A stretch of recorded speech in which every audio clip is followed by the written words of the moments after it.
Okay, here we go.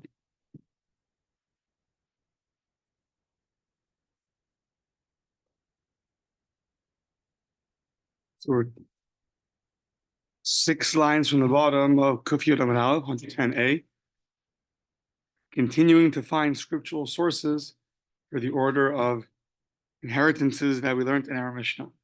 So the next step today is the most common one, I guess, that sons inherit the fathers.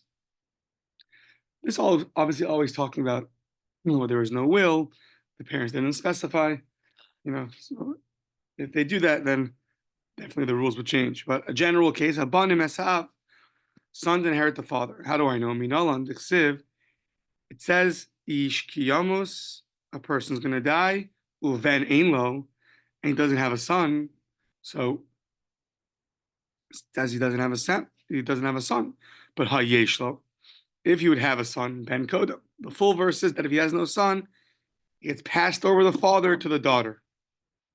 It all sounds like that's all if he didn't have a son.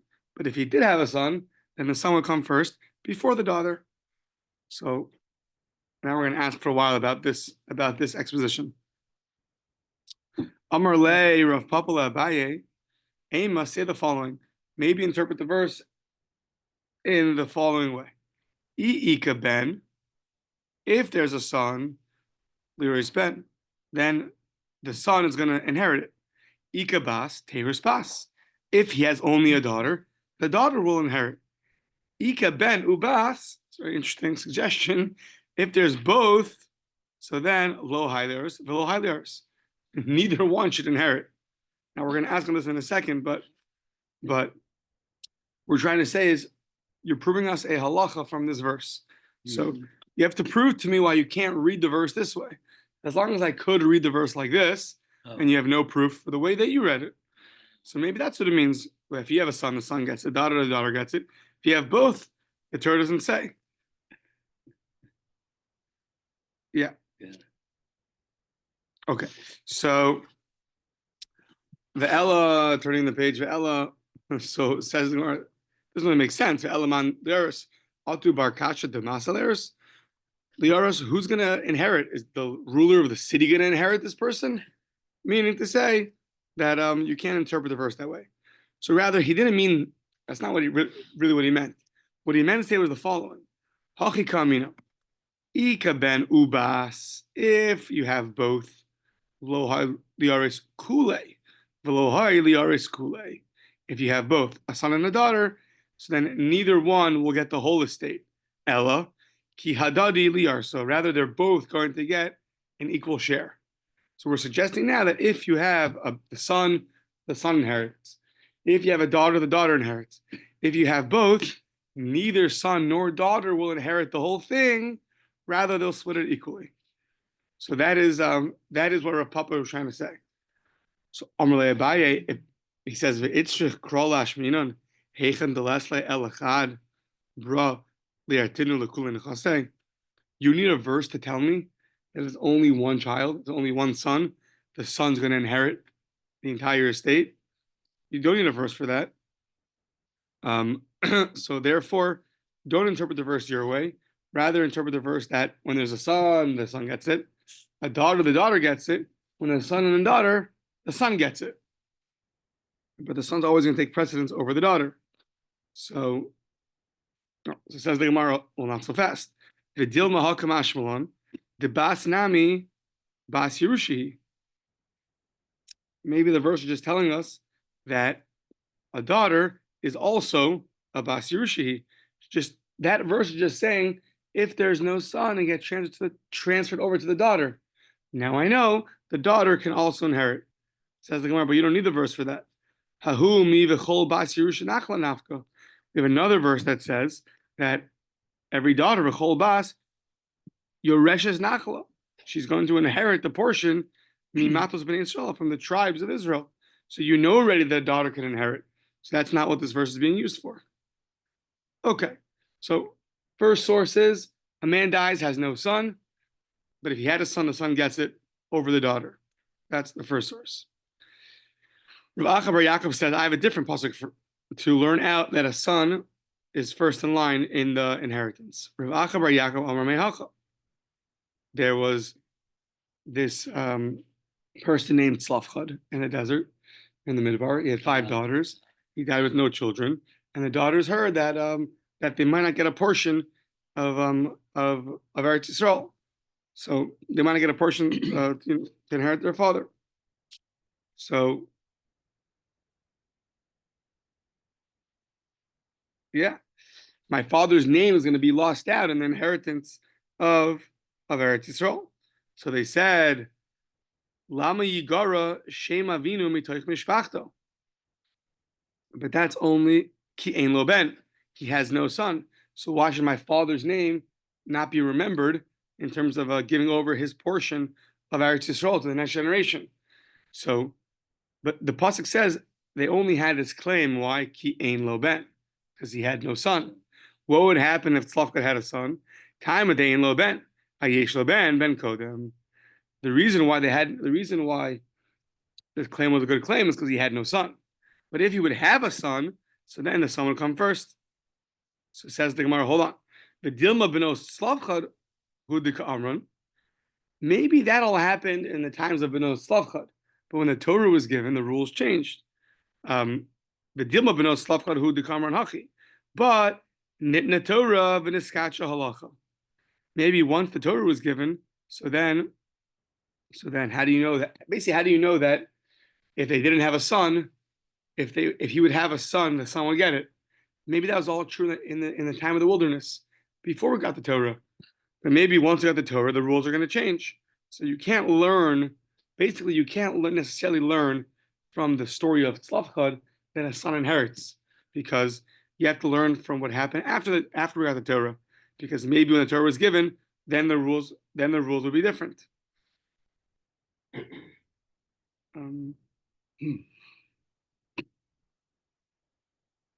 Yeah, maybe after Torah was given, the halacha would have been a son and a daughter inherit together. They would inherit equally, and not that the son takes precedence. So therefore, we say Ella mechaver tekidashina minkara. You're right. Let's go back to that first source. That first source that the Torah says, if a father dies and there's no son, the son inherits. Okay. Ravina tries the third attempt, meaning a third source. Ravina Amar Mehacha. Hakaro Vela. It says Hakaro Vela. You should give over the inheritance to the closest relative. Hakar of Kodem. So you go to the very close relative. So who's that? He learns it means a son over the daughter. Umai Kurva de Ben Mibas. What is the why is a son closer, so to speak, than a daughter? How do you know that? So we say, because we had this earlier, in 2 areas, the son is considered as taking the place of the father. One is in the parsha of Yehud, which is when someone buys a maidservant and he can use that money to marry her, or have him marry nobody else, because the son can take the place of the father. Alternatively, by Stei Achuza, the ancestral field that was sanctified, so the son, just like the father, has special rights to redeem it. Only the son, nobody else. So in 2 places, the son is much closer, so to speak. He takes the place of the father. So too, by the laws of inheritances, he'll take that same place of the father, and we see more so than a daughter. She says anymore, but it's not fair. It's not a good proof. Why? Bas. Yeah, Bas. So Lav Bas Ya'adahi, a daughter, she's not able to marry the maidservant.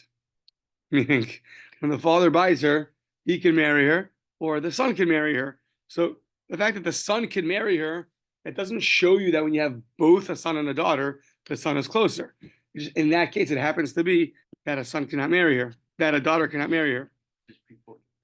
This is right for pre-modern times. So no comment. So for the thousands of viewers. So stay achuza nami mehayi pircha gufa. And even the whole idea that a stay achuza, an ancestral field. So we had this earlier. How do you know that a son takes this place of the father by an ancestral field? It's only there's no verse that says that. It's only because we say the following. We say that by Yibum, the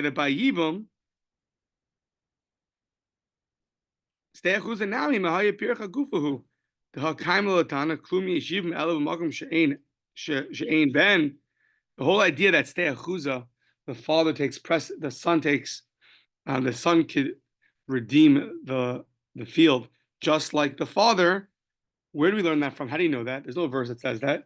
It's only because that in the world of Yibum, when someone dies, if they would have a son, then there would be no Yibum. The brother would not be allowed to marry. It would be forbidden for the brother to marry his brother's wife. However, in that world of Yibum, a daughter is the same thing. If the parents have a daughter and then the father dies, there's also no Yibum. So if you want to tell me that a son is closer than a daughter because of Yeyud, a daughter can't marry the maidservant. If you want to tell me the son is closer because of an ancestral field, that itself is only learned out of Yibum. And when it comes to Yibum, a son and daughter have both the same power, so to speak, to exempt the uncle from doing Yibum. So says the Gemara, Ella mechaver tekadashina min kara. Rather, we go back and we're going to say, like we said originally, the regular verse of a guy dies and he has no son, but if he had a son, then the son would inherit.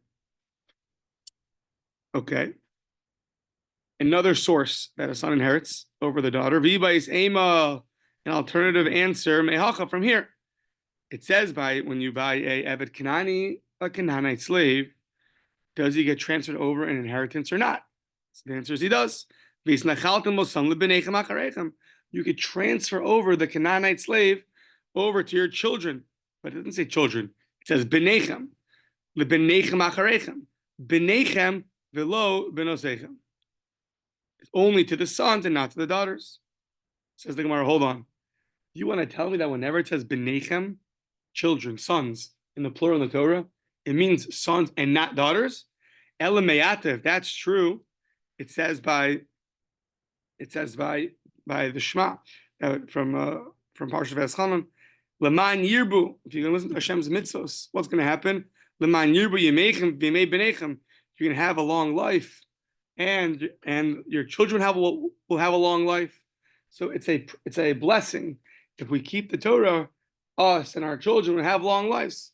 So says the Gemara, Hachanami Benechem V'Lo Benosechem. They'll tell me there also when it says Benechem, it says only your sons will have long lives, but not your daughters. That's crazy. That can't be. Says the Gemara, says, you're right. Bracha shiny. You're right. When it comes to a bracha, then we're definitely not going to differentiate between the sons and the daughters. However, when it comes to transferring an inheritance, a Canaanite slave, so therefore we will say that it means Benechem and not Benosechem.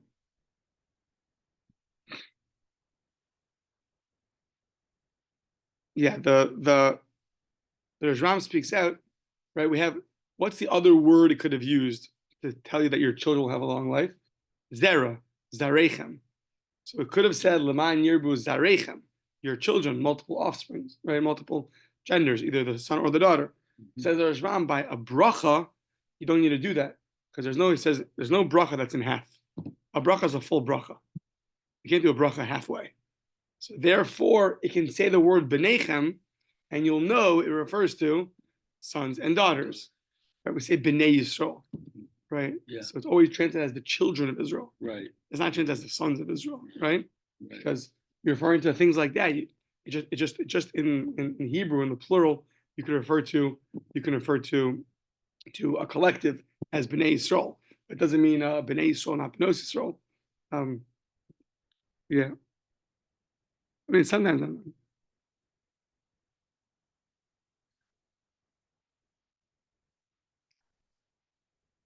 Okay. Yeah. Fine. So that's that. That's that a son inherits no matter what, even if it's a son and a daughter get the inheritance, the son takes precedence. Next up is v'ha'achen min ha'av.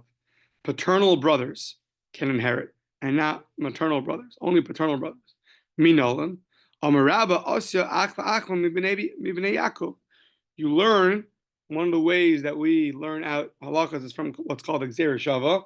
You have a word here and a word here. Usually the word has to be extra. There's a machlokas of both words have to be extra. Called the mufneh from both sides, or only one of the words has to be extra, and that's enough. Either way, you usually have an extra word, and you have an extra word, and you have a tradition that it's expounded this way. So then, Amar Rabba Asya Achva Mibnei Yaakov.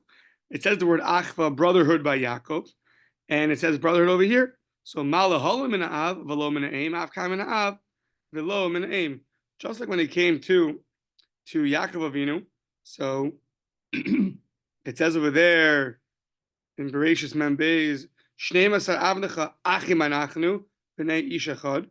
So it says that we're all brothers from one father. So to here it says Achva. So to here it's going to refer to brothers from one father. So that's how you know that it's brothers from the father and not from the mother. I'm just thinking now that by the inheritances, so Yaakov's were the first one, right? Meaning by Avram Avinu he had Yitzchak and Yishmael, so of course Yitzchak's going to get it. Right? And Yitzchak had Yaakov and Esau, right? Went over to Yaakov. It's interesting.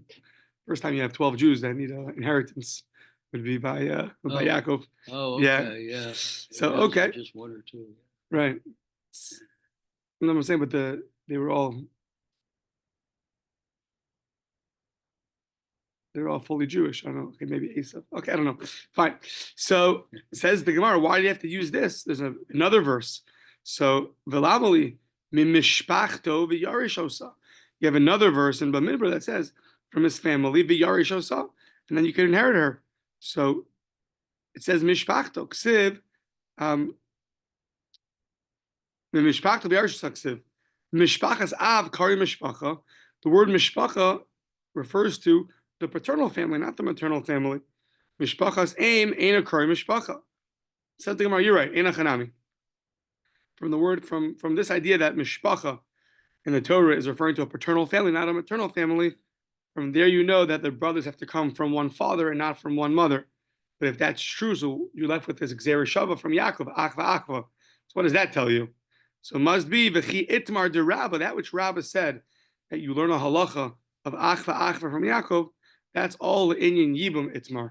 When it comes to Yibum, so when it comes to two brothers and one of them dies, so brothers from where? It's two brothers from one father. Then, if one of the brothers dies, his other brother could do Yibum. But it's only if it's two brothers from one father, but not a brother from the mother.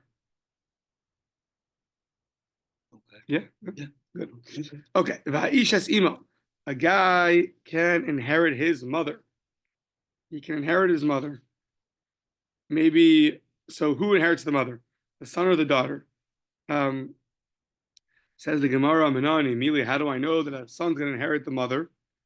The Tanu Rabbanan, it says, V'chol bas Yisroel, Yoreshes Nachala, Mimatos B'nei Yisrael. So the verse in Bamidbar says, the kol bas, any daughter, is Yoreshes Nachala. She can inherit the inheritance. From who? Mimatos B'nei Yisrael. From the tribes of Israel. Right? Mimatos is here plural. So she inherits from multiple tribes. What does it mean she inherits from multiple tribes? So it says, so Heyach bas Yoreshes Shnei Matos. What does that mean that she inherits multiple tribes? What it means is Elozu Shavia Meshevet Echad, the Ima Meshevet Acher.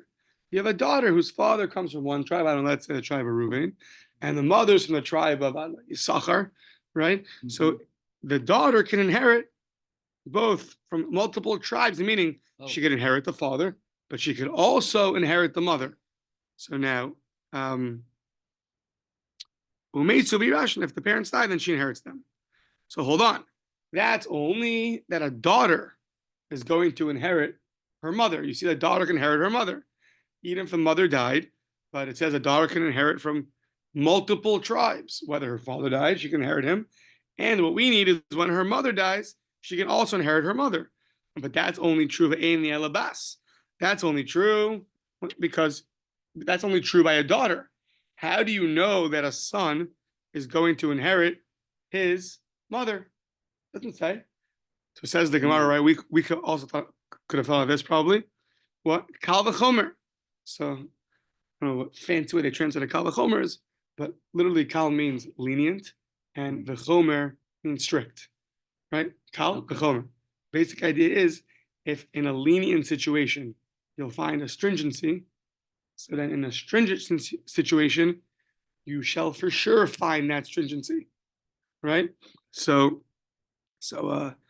if parents are strict that their kids should clean their room, on a regular weeknight, how much more so before Shabbos, right? I mean, that you have to speak out. The son should figure that out on his own. That's obvious. So it's that kind of idea.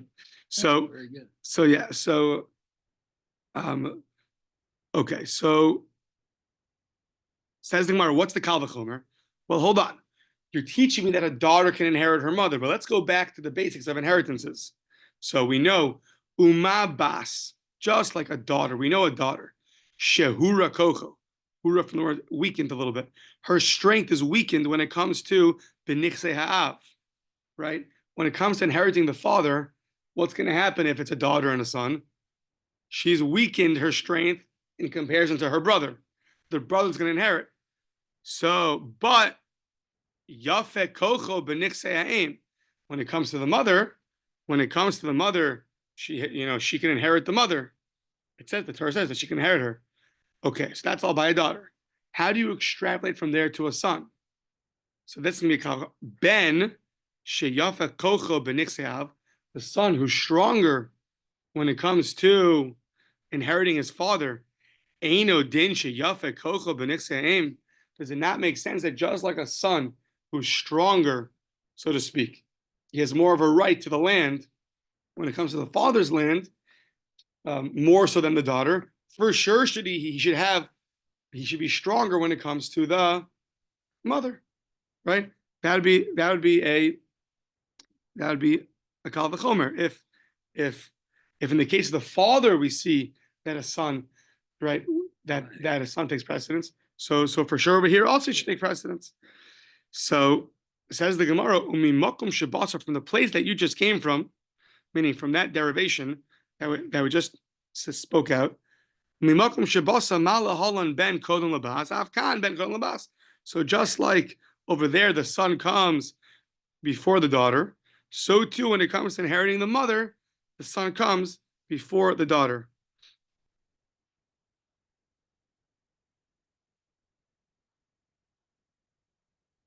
Yeah. So what do you see from here? You see that. So first, two-step process. First is just like a son could inherit the father, right? So the Kal v'chomer was that just like when it comes to a father, the son could inherit over the daughter. So logically, when it comes to the mother, the son could also inherit.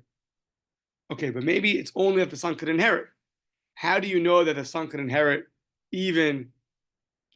How do you know he can even precede the daughter in the inheritance? That we just said, Mimakom Shabasa, go back to the drawing board. So first step was we learned that a son could inherit his mother. How do you know that a son could inherit his mother? Well, hold on. If a daughter could inherit the mother, so now plug in the Kal v'chomer. By a father, we know that the son can inherit.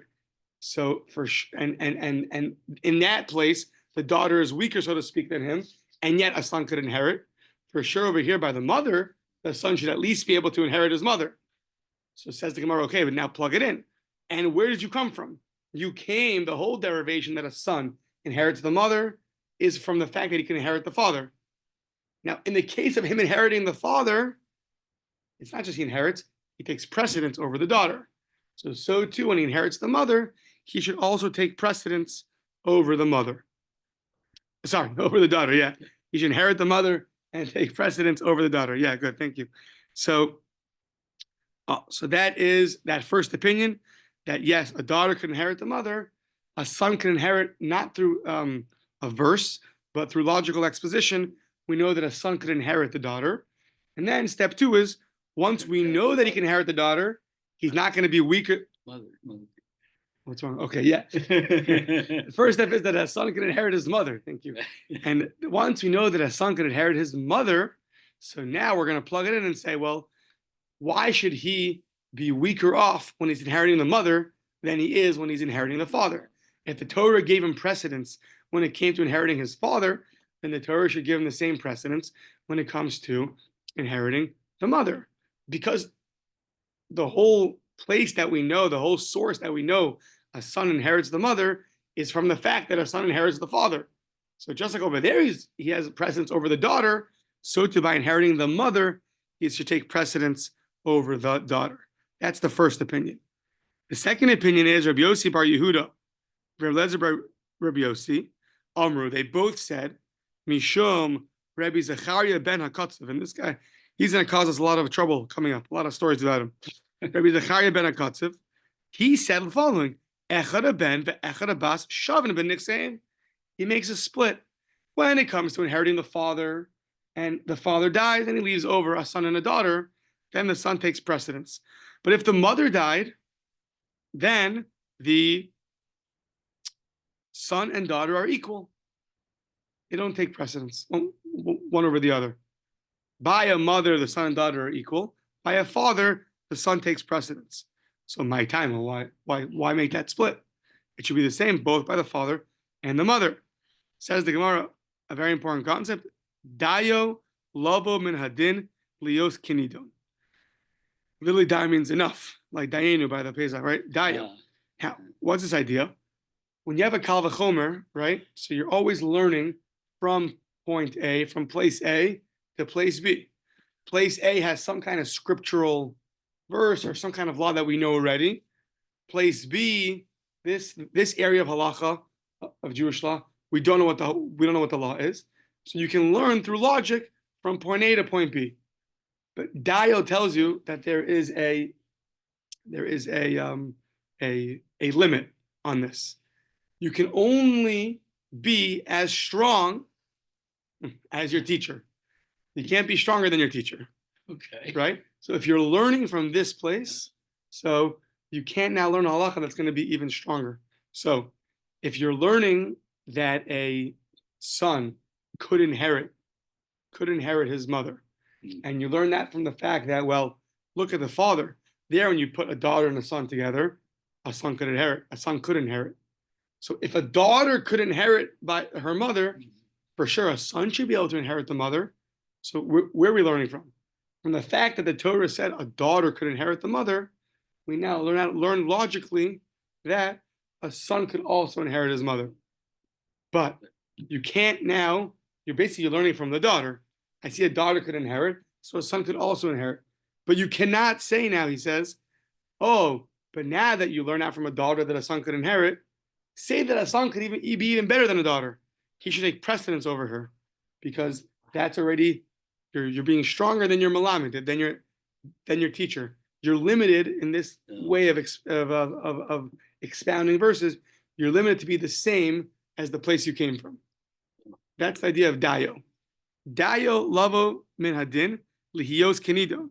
Right? It's enough, so to speak, that you're learning from somewhere, and you have to be lihios kinidon. You have to be like that, what you're learning from. So even though logically, step 2 of our logic might say, well, once you know that a son could inherit his mother, from the fact that a daughter inherits her mother, you maybe, like the first opinion said, well, then plug it in. If by a father he takes precedence, by a mother also. This opinion said you can't do that. It's called dayo. You can't do that. If the daughter is the source of your law, so then you can't be stronger than the daughter. Okay. So I assume that woke everybody up. Yeah. So it's better than coffee. So now, okay, it's not as good, Steve. Okay, I'm sorry. So the Tanakama, so says the Gemara, one second. Dayo is like a rule. Everyone agrees to dayo. So what does the Tanakama think? The first opinion, right? The first opinion that said that the son, even when he inherits the mother, will take precedence over the daughter. How does he know that? The Tanakama lo darish dayo. How do you not learn dayo? The hadayo de araisahu. Now, this idea that when you learn from a Kal V'chomer, you can't be stronger than your teacher. So it's not really a logical thing. It's not a logical, it's based off of a pasuk.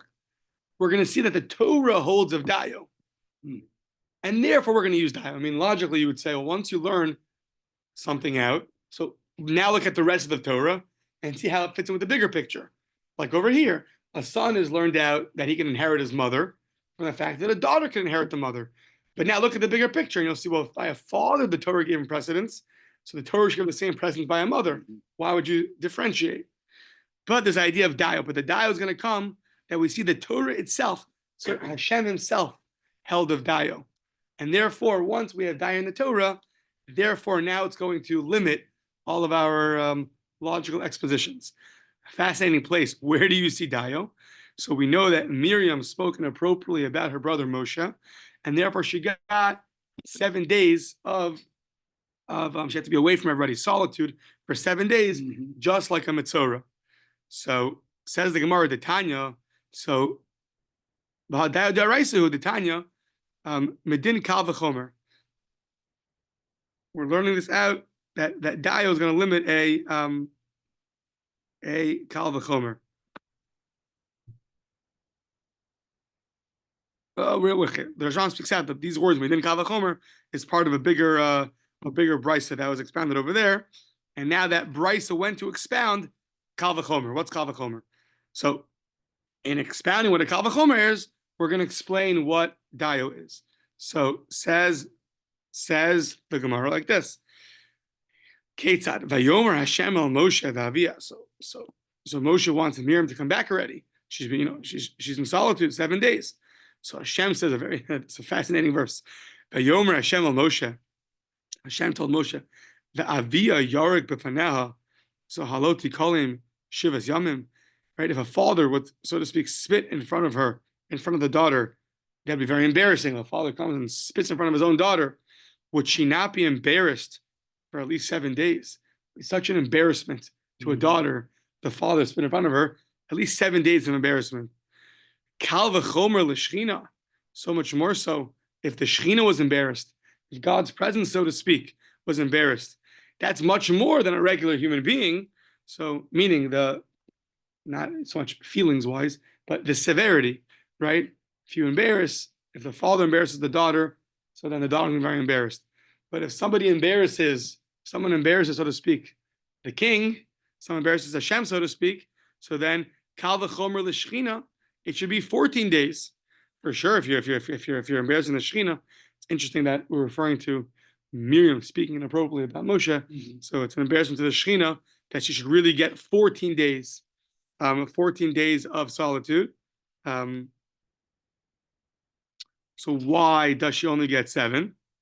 Ella dayo lavo minadin lios kinidon.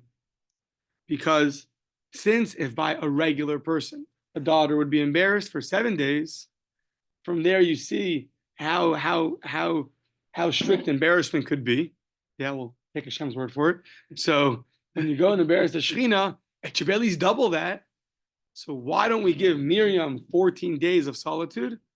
Well, the whole place you learned from was that by a regular human being, if a father embarrasses a daughter, it'll be 7 days of embarrassment. So you can't be stronger than the place you came from. So therefore, Hashem was easy on her, so to speak, and only gave her 7 days. It's an interesting concept. Yeah, he made this thing. He decided that embarrassment. First of all, he gave us a feeling of embarrassment. Second of all, he decided this number 7, that if a father embarrasses a daughter, it's going to be 7 days. And then he says, really, I decided I should give you double for what she did. And then he says, but one second, I'm bound by my own exposition. I don't know. It's an interesting concept.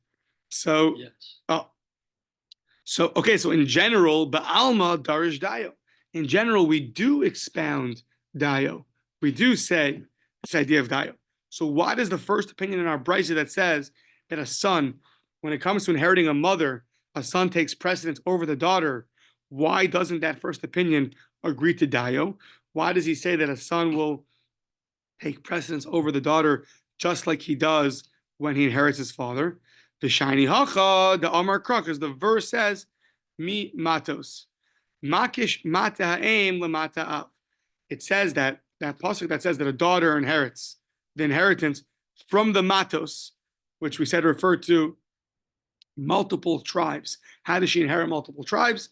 Because her father is from one tribe and her mother is from the other tribe.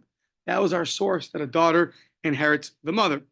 But it says mimatos, says multiple tribes, meaning it compared the tribe of the father to the tribe of the mother. So makish mata ha'em lemata av. It put both the father and the mother in one word, matos, multiple tribes. So says the Gemara, ma mata ha'av ben kodem labas, av mata ha'em ben kodem labas.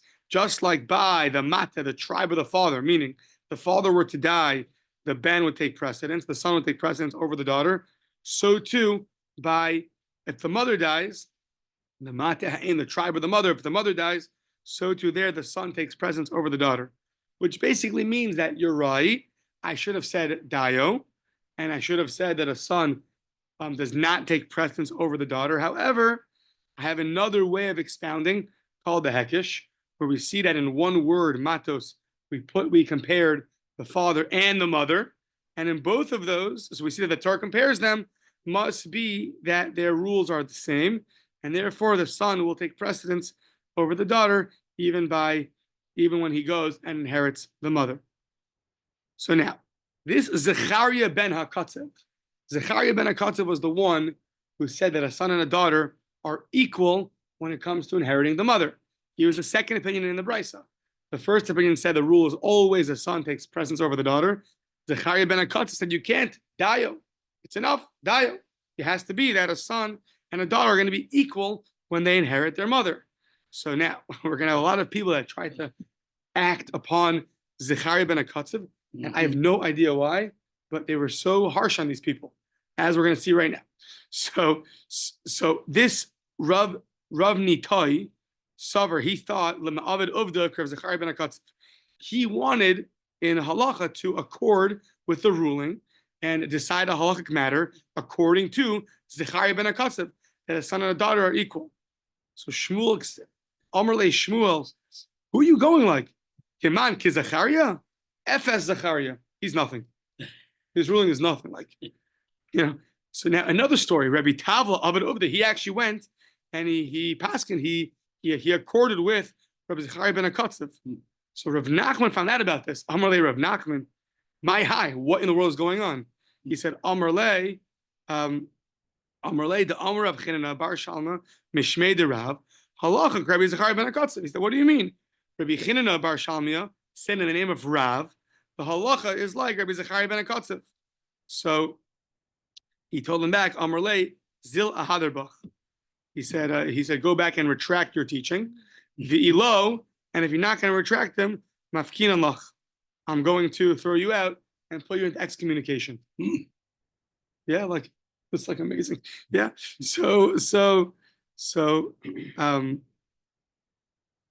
Oh, sorry. V'ilo mafkinan lach, and Rav China bar Shalya me'onayich, and Rav China bar Shalmia, who you're quoting from, we're going to remove his strength from you, which means you're going to be excommunicated, and he's not going to be able to help you at all. Sorry. Yeah.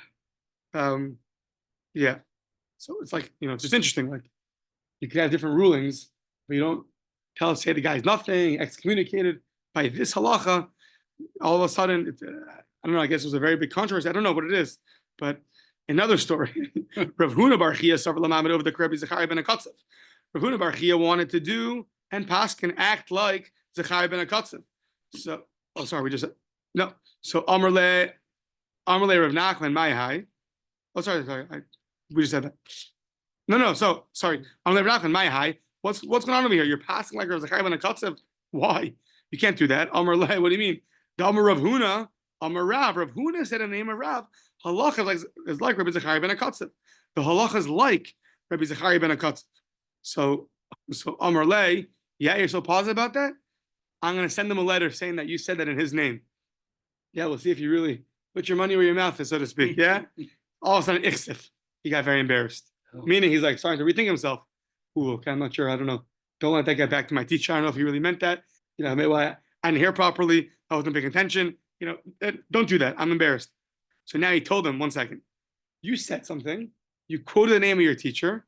So because he's alive now, I can send him a letter, right, and confirm this. Therefore, you're embarrassed now, and you might want to retract your statement. So Amar Le, Hashta, so he said, Hashta kinoch nafshe de Rav Huna is risas lekable. Meaning if Rav Huna was dead, right, so then you would never do this. Meaning the fact that he's alive and I'm going to send him a letter shows that you might retract your statement. But if he was dead, I couldn't do that. So he didn't like this idea of retracting your statement because today is Wednesday. Yes, 3 minutes. Okay. So yeah. So now the Ihu Kiman Savra, who did he hold like? He held the Rav Shmuel Amrit Travayu, Ein Halacha Rav Zachariah ben Akatzev. So interesting, we have Rav, which is quoted from two different people, that really the halacha should be like Rav Zachariah ben Akatzev. But we have here Rav and Shmuel explicitly stating Ein Halacha Rav Zachariah ben Akatzev. So they both said it in the name of someone, in the name of Rav, but he has Rav and Shmuel himself. He says Rav and Shmuel said this. So I guess it was a big controversy. What did Rav hold? But he held that Rav and Shmuel both said Ein Halacha Rav Zachariah ben Akatzev.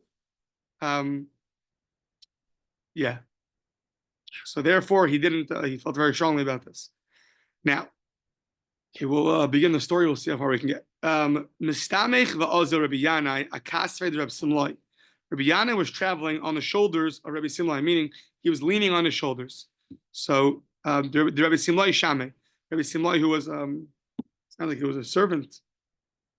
Rabbi Yanai was very old and he couldn't see so well, and so therefore he leaned on Rabbi Sham. He leaned on Rabbi Simlai, who was helping him. Now, the Asir Rabbi Yehuda Anasiya.